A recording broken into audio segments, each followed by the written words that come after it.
Yo, what is going on YouTube? This is your boy Dan, aka aDrive, bringing you guys week 5 of the GBA. The New York Metapods are taking on the Boston Red Sawks and coach SuperBlah, my good friend Nick. Now Nick and I are in the same division. He's off to a 2-2 start, I believe, and I'm 1-3 after a very crushing loss last week. It basically came down to a couple instances. I did make some misplays, yes, but it came down to some damage rolls, man, and that's Pokemon for you. So if you're kind of on my case right now about not doing too well, I'm sorry guys. I do my best to try to win every single week, but the competition level is pretty high this season, and you know, we're gonna try to do our best every single week to win, and if we win, awesome. If we don't, I'll try harder the next week. I mean, that's really all I can do. So thank you guys for watching these videos and supporting. I'm excited for this matchup. Nick's got a really good team, and like I said, this is a division match, so kind of one of those must-win situations here before we head to mid-season. I got to get out of this little funk I'm in, and I got to start winning some games. So hopefully we can win this match here and kind of bounce back and start our kind of upward trajectory back to a potential playoff run here. But looking at his team, it's incredibly a tough team to be taking on here. He's got so many threats. I don't know how he drafted this team. It's nuts.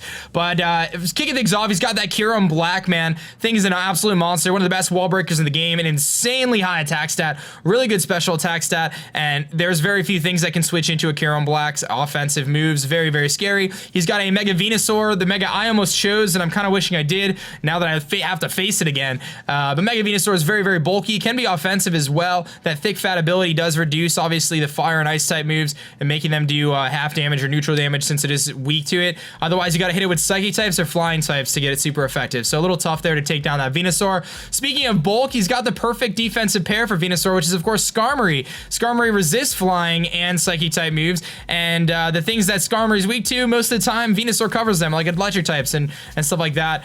So a couple things there. I mean, the one thing he lacks in his team is like a super bulky water, but I mean, you know, he's got some pretty good Pokemon there. So Skarmory is obviously a huge threat. Spike, Stealth Rocks, Defog, Whirlwind, Toxic, Shenanigans, Roost, of course. Very, very good Pokemon. It's going to be very tough to take down.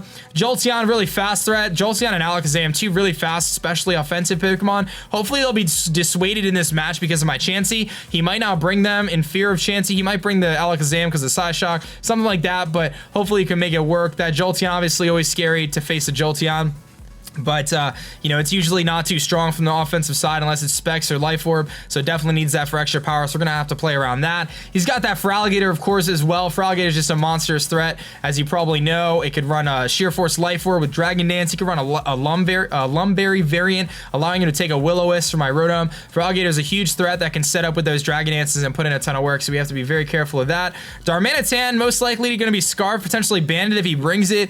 Darmanitan just hits so hard. I think it's got 140 attack stat, 95 base speed, Flare Blitz, you could Earthquake, Superpower, Stone Edge, Rock Slide, whatever. Gets a ton of great offensive moves, U-turn for momentum. I think it's incredibly hard, so again, really scary Pokemon to face. Drapion, again, same kind of deal. Drapion's really tough for us to beat because it does have the poison and dark typing, so it's able to hit things like Victini and Pursuit Trap me. It's able to go for knockoffs and poison jabs, can even set up Toxic Spikes, which is a little scary, so you gotta be careful about Drapion. It also gets Taunt too. It's a pretty fast Taunt user at 95 base speed, so you gotta keep that in mind. He's got Pangoro there. I actually think he might bring Pangoro this week. It's got a pretty good matchup against my team. It absolutely destroys Chansey. It can be Ferrothorn. Parting Shot is such a cool move. It allows you to switch out like U-turn or Volt Switch, but you don't actually do damage. Instead, you reduce the opponent's attack stat. So really, really cool move for momentum. Again, it's a little slow, but it hits so hard. You gotta be scared of it. It's got Mold Breaker as well. It could be Iron Fist or any of those moves. It's got a lot of different coverage moves. Scrappy, which he wouldn't bring Scrappy, but Meowstic, he could run male or female. So kind of a cool variant, cool Pokemon there that he can run two different variants on. Obviously, one is more like Prankster defense, the other one's more offensive, but either way, Meowstic is still a problem, so we definitely got to keep an eye out for that. I don't think he's going to bring it. I think there's too many other things that he would likely bring over that, but if he sets up dual screens on us, that could be problematic. I do have Defog on the team, but it could be problematic, and his last Pokemon is Rhydon, and Rhydon actually is a very key Pokemon in this matchup because you take Rhydon out of the equation, and Victini absolutely demolishes his entire team. He has no switches to Victini, but with Rhydon, he actually has a very good switch into Victini, being able to take V-Creates because of the bulk on this thing. Great defensive stat. EVLI boosts that bulk to even further levels. So he might bring Rhydon. In fact, he might not bring it thinking that I think he's going to bring it, but it's still a really good Pokemon, and it still stops our Victini a little bit. So we're going to have to keep an eye out for that. So that's really his team in terms of Pokemon he's going to bring. I think he's going to bring that Kyurem because I really don't have any switch-ins. He's got the Venusaur. I think it's just too good of a Pokemon not to bring. Skarmory is likely as well. Like I said, I really think that Rhydon could come. Maybe the Pangoro or the Drapion, one of the two. I'm thinking the Darmanitan is likely. He may kind of stray away from Jolteon Jolteon and Alakazam simply because of Blissey, or Chansey, I'm sorry. But he really has so many different options of what he can bring. So I'm really set on Kyurem, Venusaur, Skarmory. I'm thinking Rhydon most likely, and the other two I'm kind of a little up in the air in terms of what he's going to bring, so I kind of had to cover everything. So let's jump into our team build here, guys. Let's talk a little bit about our team we're going to be bringing. It is Flygon Jet here, coming back after taking a week off. Had a great week a couple weeks ago, picking up 3 kills against the Borussia Donphan and sweeping. Kind of going for the same strategy here. With that base 100 speed, we outspeed everything on his team aside from Jolteon and Alakazam, unless they're scarfed. If they're not scarfed, then we outspeed everything on his team, actually. And once Skarmory's gone, this thing puts in a tremendous amount of work. I can click Outrage once Skarmory's gone and just rip holes through his hopefully weakened team. So I really, really like this. This is definitely my late game sweeper, and this is my objective. Get Flygon in there. If I need an emergency defog, if he hazard stacks me, I've got that as an option. But ultimately, we're U-turning out on things like Alakazam, on things like Jolteon. We're going to be able to hit those Earthquakes really hard. A lot of his team's weak to Earthquake, and Outrage just hits really, really hard once that Skarmory's gone. So hopefully Jet, the Flygon here, can put in some work as one of our dragons on the team. We're rocking pretty much max speed, enough to outspeed Scarf Darmanitan, or Scarf like Drapion, I guess. That's so Scarf 95s. Same with Kyurem. We're just basically trying to outspeed that, and we've got a lot of attack investment and a little bit of HP. Our next Pokemon we're going to be bringing is our Ferrothorn Ivy, making a return again after a decent week last week. Just not strong enough last week to take down that Xatu, living on like 1 HP like 3 times. It was ridiculous. But we got the Stealth Rocks there, because Stealth Rocks are so important against his team because the Darmanitan and the Kyurem. Gotta wear those things down. Gyro Ball is there, Leech Seed, Thunder Wave. Thunder Wave for some speed control to help out the rest of my team.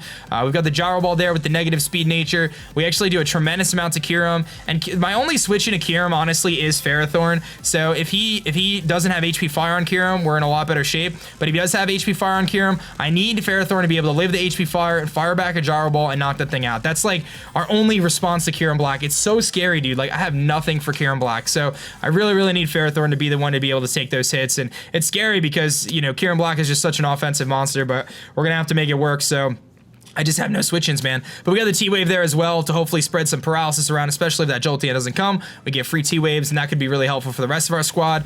And, you know, that will scare the Rhydon out, obviously, because we could potentially run Grass moves. Leech Seed is nice, too. You know, Skarmory can come in on this thing pretty much all day. I could just throw a Leech Seed up there. Same with Darmanitan. Just throw the Leech Seed up there. Get some residual damage with those Stealth Rocks. Hopefully wear down his team. Rocking all max HP, of course. We got split on the defenses, though. A little bit of defense, a lot of special defense. And, again, the 0 speed to make sure we hit as hard as we can with Gyro Ball. Our next Pokemon, and before I go into Dragalge here, I want to say that this team was originally designed to be a sticky web team with Galvantula this week, and I decided to scrap Galvantula yesterday prior to getting my team built. And the reason for that is I wanted to go a little bit more offensive without the sticky webs. I know, you know, everyone's been saying I got sticky webs, I got to use them. I get it, like I totally understand it, but I just felt like Dragalge was worth more to me in this match than Galvantula was going to be. As much as I like Galvantula and as much as I like sticky webs, I just had a good feeling about Dragalge. So I'm thinking I'm going to bring this Dragalge here. It's got modest choice specs, adaptability. It's going to hit everything on his team incredibly hard. Again, so once Skarmory's gone, this thing destroys something. Something dies pretty much every time I click Draco Meteor. Once Skarmory's gone, we got the Thunderbolt on there too. If Skarmory thinks it could switch in, I could predict the switch, go for Thunderbolt, and knock out the Skarmory. So Dragalge's a really, really awesome Pokemon in this matchup. And the main reason why I'm bringing Dragalge, and you might be like, again, a little confused about it, but the thing about Dragalge that's really nice is, one, it switches into Jolteon without a problem because of its natural bulk, and two, it checks Venusaur amazingly if he doesn't have Earthquake. His Venusaur is going to most likely have to carry Sledge Bomb because of Altaria. He's probably going to want to carry a Grass move because of Rotom, and he's probably going to have HP Fire, otherwise he gets walled by Ferrothorn. So because of those three things, I really feel like Dragalge is able to switch in on that Venusaur at that point in time, because I could take the HP Fire, the Sludge Bomb, and the Giga Drain. All three of those are resisted. So I really feel like if Venusaur comes in, I could send out Dragalge, get a free switch into Dragalge, or not a free switch, but almost a free switch almost every time, and then I get to click Draco Meteor, Dragon Pulse, or even Thunderbolt if the Skarmory's around, and hopefully hit something really hard. So that was kind of my thought process there. I felt like it's just too good of a wall breaker, and it should really be able to put some dents into his team to open up the door for things like Flygon. So that's my plan there. Again, we're rocking max HP, max special attack, pretty much. Just a tiny bit of speed, just to make sure if he tries to speed crip us with Rhydon, we're going to outspeed him. That's really the plan there, so nothing too crazy. We've got our Rotom Wash here, just bringing a physically defensive Rotom Wash pivot again. Again, I needed something that could take hits from the Darmanitan. I needed something that could take hits from some of his other physical threats, including the Feraligatr, and obviously we can switch into that Skarmory and go for Volt Switch. We could burn things with Will-O-Wisp, so that's always really nice. We got the Hydro Pump for Rhydon. Rotom matches up incredibly well against this team, aside from maybe Kyurem hitting me really hard with like an Outrage, or the potential the potential for Venusaur to hit us like with like a Giga Drain or something. But otherwise, Rotom's like really solid this match, so it's definitely a must bring. I kind of had to. Again, you know, it doesn't really match up the greatest ever, because he could have that Alakazam like E-Ball or something like that, but I really felt like this is the way to go, and Rotom was going to be a good defensive stop, because again, I did need to check to Feraligatr, I needed to check for Darmanitan, and another backup check for Kyurem, because it's just that big of a threat. And again, being able to switch on a Skarmory helps a lot too. So I think Rotom hopefully can hold it down. Again, I have just a tiny bit of speed on this thing to make sure I outspeed Adamant, max speed Pangoro, just in case. But ultimately, this thing is meant to be fully physically defensive and fully HP invested to make sure it can survive as many hits as possible and give me the pivots I need into my offensive threats like Dragalge.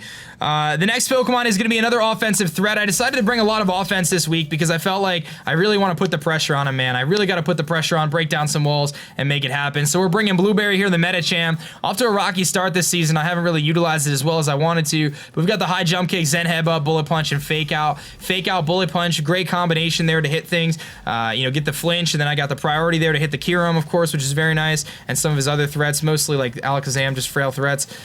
Zen Headbutt obviously destroys Venusaur. High Jump Kick, 2-hit KOs Skarmory, so a couple things to note there. We've got base 80 speed, so we're guaranteed to outspeed a lot of his team, including that Feraligatr and until he Dragon Dances, so a couple things to note there. We can obviously hit the, you know, the Rhydon pretty hard, and we can take one hit usually, just one hit. So unless he's got like Protect shenanigans, we should be able to hit pretty hard, and you got to see this Calx, man. High Jump Kick coming off of a Life Orb Metacham hits incredibly hard to pretty much anything that's switching in, so definitely looking forward to using this Metacham this week, and hopefully it can put in the pressure. Even without Sticky Webs, is still a really good Pokemon. So last but not least, our Calton, holding it down, the leader of the team in kills so far. Kind of a rough start last week. I should have been able to pick up a kill with this thing, and I've misplayed a little early. I mean, you could say I misplayed. Really, I was just trying to play super aggressive. Turns out he had the Oka Berry on his Cobalion, just to clarify, so maybe it wouldn't have mattered the play I made. But either way, we're running the hasty nature. I was going to run Banded. Decided to switch to Charcoal here at the last minute because I want to be able to make sure I could take down that Rhydon on the first try. So V-Create, Energy Ball should knock out Rhydon unless he's got some crazy EV spread. Bolt Strike obviously just hits things like the Skarmory if I don't want to V-Create. It also hits the Feraligatr, super effective. It's just another good move instead of V-Create if I don't want to lose the damage there. And U-Turn is our primary switching move, so we obviously outspeed everything on his team aside from Jolteon Alakazam, unless he's got Scar first. So another nice thing to note about Victini here, it's very, very effective in the fact that it can take all those hits, or it can outspeed a lot of things and click V-Create. And I just need to hit V-Create, man. I've been not clicking V-Create this season as much as I should, and we're going to change that, man. We're going to start V-Creating some things faces in right now. So that's the plan here, guys. That's our team. We got our 6 Pokemon. Hopefully it's a team that'll carry us to victory so we can kind of bounce back in the season. Again, I do appreciate you guys supporting this, you know, these videos and stuff like that. Just please understand, guys, whether I win or lose, I'm really trying. I do try my best to win. So, you know, sometimes it's a game of luck. It's a game of a lot of preparation, and sometimes you just don't prep for something right, or sometimes you have a brain fart and you forget about Aerial Ace and Aerodactyl, which actually wouldn't have mattered. I was going to sack off Metacham regardless there. I would have just bullet punched. Wouldn't have really mattered too much, but either way, I hope you guys are enjoying the videos, and at the end of the day, I hope that's, you know, the end goal is that you guys enjoy the matches and maybe pick up some tips or something like that. So thanks for watching, guys. Match will be up tomorrow. Should be super exciting, and we'll jump right into it. That's gonna be it for me, guys. My name is Dan. I'm the coach of your New York Metapods. I'm gonna catch you guys later. Peace.